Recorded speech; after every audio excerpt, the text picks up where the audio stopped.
안녕하세요. 두아들 아빠 두손파파입니다. 추석이 지나고 이슈들이 많아가지고 영상을 만들려고 했는데 근처에서 하는 공사 때문에 너무 시끄럽더라고요. 그래서 일주일 동안은 저평가된 기업들 찾아서 분석하는데 조금 더 집중했습니다. 다행히 오늘은 공사가 끝났는지 조용하고요.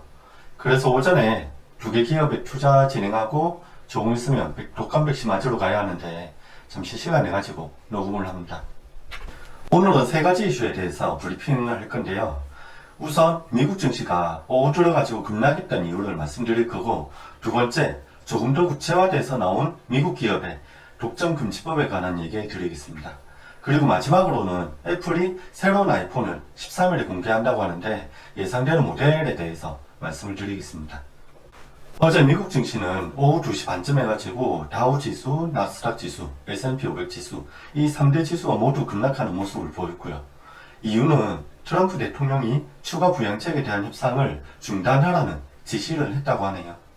이게 잠깐 중단하는 게 아니고 대통령 선거까지 중단하라면서 본인이 재선에 성공하면 더 많은 부양책을 내놓을 거라고 했답니다. 시장에서는 이런 불확실한 부분들을 굉장히 싫어하는데요. 그래서 최근에 나온 자료 보면 바이든 대통령이 당선됐을 때 규제를 받을 수 있는 기업들조차도 바이든을 지지한다는 내용도 있더라고요. 그 이유가 트럼프보다도 그래도 정책이 있어가지고 예측이 가능한 대통령으로 생각하기 때문이라고 합니다. 지금은 바이든 대통령의 당선 가능성이 60% 가까이 되고 민주당이 상하원을 모두 과반 이상 차지할 가능성이 높다고 하는데요. 여론이야 그 결과가 꼭 그렇게 나온다라는 보장이 없기 때문에 다른 가능성을 찾아왔습니다. 1912년부터 2016년까지 26번의 대선에서 24번을 맞춘 프라이머리 모델이라는 것이 있더라고요. 이 모델에 따르면 트럼프의 재선 확률이 무려 91%로 나옵니다. 아무튼 지금 시장에서는 바이든이 당선되고 민주당이 상하원을 모두 장악하길 바라는 것 같은데요. 그 이유가 그렇게 되면 아무래도 부양책이라든지 정책을 추진하는데 좀 더 수월할 거라는 기대가 있는 것 같습니다. 그럼 두 번째 이슈로 넘어가겠습니다. 미국 의회에서 기업들의 독점 금지법 관련해가지고 규제를 강화할 거라는 가능성이 제기됐는데요.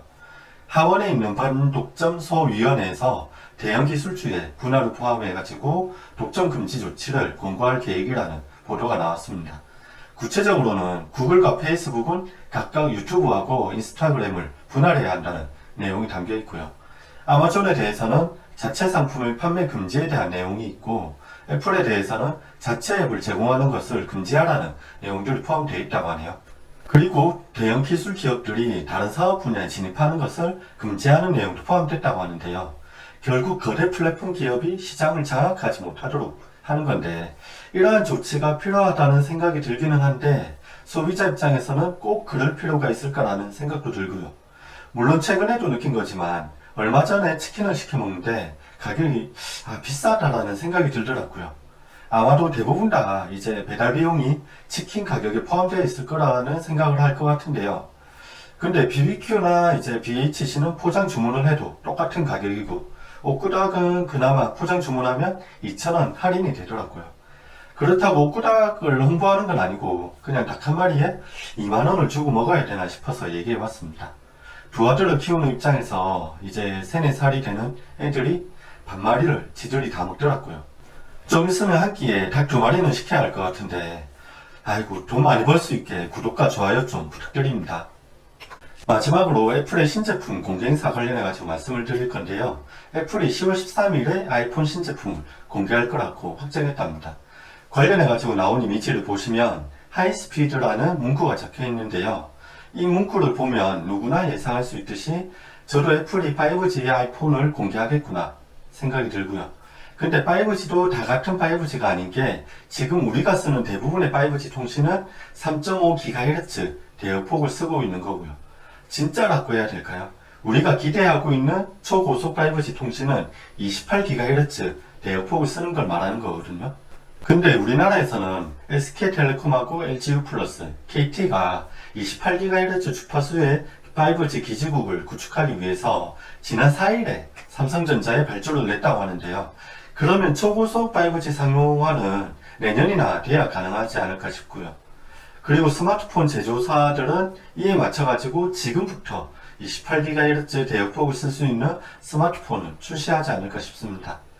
물론 이제 13일에 공개되는 아이폰 신제품도 5G 쓸 수 있다 해가지고 바로 바꾸지 마시고 초고속 5G 통신이 가능한지 확인하시고 바꾸시면 될 것 같습니다. 그러면 오늘은 여기까지고요. 도움이 되셨으면 구독과 좋아요 부탁드리고 이번 주나 다음 주에 기업을 분석한 영상을 올릴 건데 영상 올릴 때 바로 확인할 수 있도록 알람도 해주시면 편하실 것 같습니다. 감사합니다.